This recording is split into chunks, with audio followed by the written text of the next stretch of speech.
పీపుల్కి justice, political justice, social justice, law protections, సాంఘిక, ఆర్థిక, రాజకీయ న్యాయాన్ని ప్రసాదించడం కోసం రాజ్యాంగం అనేది ఇక్కడ రూపొందించి అమలు చేయడం జరిగిందని చెప్పడం జరిగింది. అంటే ఈ రాజ్యాంగాన్ని తరతరమైనటువంటి మనకు మనం దీనిని ఇక్కడ సమర్పించుకోవడం జరిగిందని ప్రజలకు సమర్పించారు ఈ కాన్స్టిట్యూషన్. ఒక వ్యక్తికి కానీ, ఒక సంస్థకు కానీ, ఒక రాజకీయ వ్యవస్థకు కానీ, ఒక దేశానికి కానీ, ఇతర దేశాలకు కానీ ఈ కాన్స్టిట్యూషన్ అనేది ఇంపార్టెన్స్ ఇవ్వదు. ఎవరికి అంకితం చేయలేదు. ఎవరికి అంకితం చేశారు? ప్రజలకు అంకితం చేశారు. Both of people, protection by the people, people మాత్రం ఇంపార్టెన్స్ ఇవ్వడం జరిగింది. ఓకేనా? తర్వాత ప్రియాంబుల్లో ఉన్నటువంటి అంశాలు ఇవి. సోల్ ఆఫ్ ఇండియన్ కాన్స్టిట్యూషన్ గా మీకు చెప్తాం. ప్రవేశిక అనేది రాజ్యాంగానికి మొత్తం అంతటికి ఇక్కడ ఆత్మ ఉండేది. ఆత్మకు మరణం లేదు, ఆత్మకు రూపం లేదు, ఆత్మకు లిమిట్ లేదు. కాబట్టి స్పిరిట్ అంటే ఏంటి? సోల్ అంటే ఏంటి? ఆత్మ. రాజ్యాంగాన్ని ఎనకనుండి నడిపించి రాజ్యాంగం యొక్క బోధి, రాజ్యాంగం ఇంపార్టెన్స్ తెలియజేసేదే ప్రవేశిక అన్నమాట. Second one, lengthy written constitution. That's why our constitution lengthy written constitution అంటే సుదీర్ఘమైన లిఖిత రాజ్యాంగం అన్నమాట. lengthy written constitution అంటే ఈ lengthy written constitution మనం ఎందుకు చెప్తామంటే all over world by the constitutions, our constitution, biggest constitution, lengthy constitution, clear constitution, return constitution. మన రాజ్యాంగం అనేది అతి పెద్ద రాజ్యాంగంగా ప్రపంచ దేశాల్లో సాగించడం అనేటటువంటిది జరిగింది. కాబట్టి దీన్ని ఇక్కడ symbol of constitution elephant. Elephant అంటే ఏమిటి? ఎలిఫెంట్తో దీన్ని పోలుస్తాం. ఎలిఫెంట్ అంటే భౌతికంగా అన్ని రకాలుగా కూడా పెద్దది, జంతువులు. అట్లాగే రాజ్యాంగం కూడా ప్రపంచ దేశాల్లో అతి పెద్దది, సుదీర్ఘమైంది. కాబట్టి దీన్ని ఎలిఫెంట్తో పోల్చడం జరిగింది. అది రాజ్యాంగం సంబంధించి సింపుల్గా పేర్కొంటాం. తర్వాత మనకి రాజ్యాంగం అనేది రిటర్న్ డాక్యుమెంటరీ సిస్టమ్.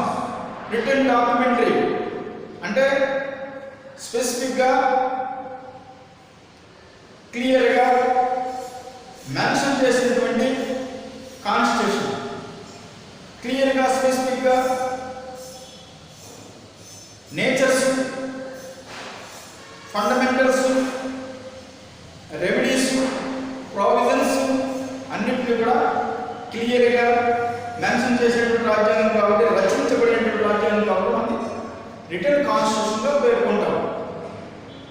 ఈ రిటర్న్ కాన్స్టిట్యూషన్ అనేది తయారు చేయడానికి ఎంత టైం పట్టిందనుకున్నారు? ఆల్రెడీ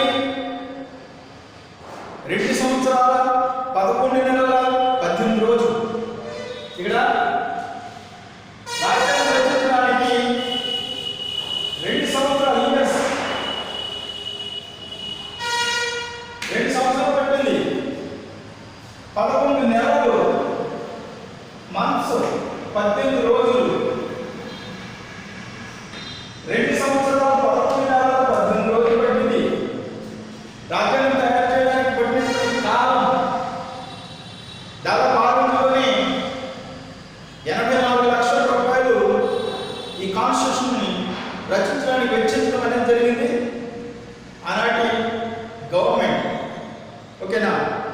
కాబట్టి ఈ లెంతరీ రిటర్న్ కాన్స్టిట్యూషన్స్లో మన రాజ్యాంగాన్ని రూపొందించుకునేటప్పుడు, రచించుకునేటప్పుడు దాదాపుగా మనకి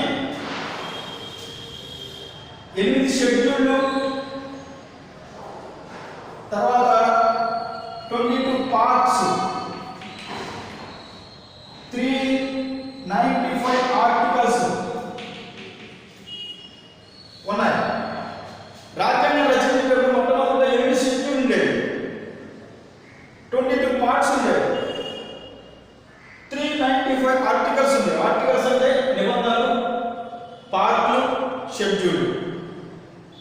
ఇవి రాజ్యాంగాన్ని 1950 జనవరి 26 అమలులో వచ్చినటువంటి తేదీ నాటినటువంటి అంశాలు.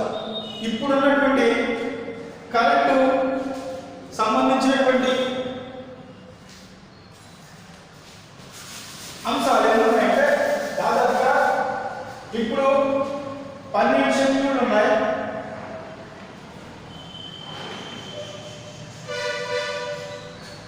తర్వాత 22 భాగాలు ఉన్నాయి. 444 నిబంధనలు. ఇవి ప్రస్తుతం ఉన్నటువంటి అంశాలు. 12 షెడ్యూళ్ళు, 22 భాగాలు, 444 నిబంధనలు. ఇవి ప్రస్తుతం ఉన్నటువంటి రాజ్యాంగంలో ఉన్నటువంటి అంశాలు. కాబట్టి లిఖిత రాజ్యాంగానికి సంబంధించినటువంటి అంశాలుగా మనం వీటిని పేర్కొంచాం.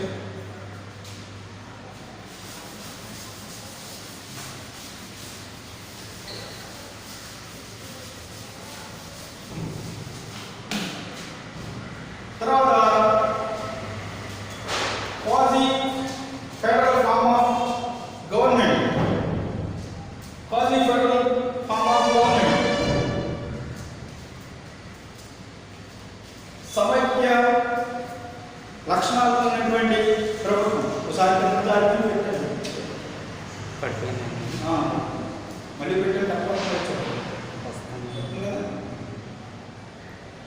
Quasi federal form of government అంటే సమైక్య ఏకకేంద్ర లక్షణాలు కలిగినటువంటి రాజ్యాంగ అంశాలు. సమాఖ్య ఏకకేంద్ర లక్షణాలు. ఇక్కడ మనది యూనిటరీ అండ్ ఫెడరల్ సిస్టమ్.